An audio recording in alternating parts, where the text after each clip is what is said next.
Surely from now we need to ask ourselves, if I want to succeed in life, and every one of us would love to see success, I need to realize success in this lifetime is closely connected to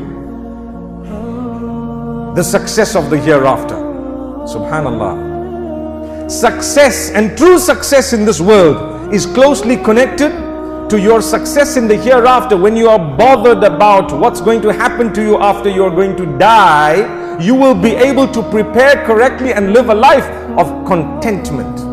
Unfortunately, many of us, may Allah forgive us and guide us, starting with myself, many of us consider materialism a source of success. When I can afford this car, this house, this watch, this phone, these accessories, this perfume, these holidays, these clothes, then I've succeeded. That is temporary, my brothers and sisters. When your salary is $1 million, it does not mean you have succeeded holistically. Rather, that success is very, very limited.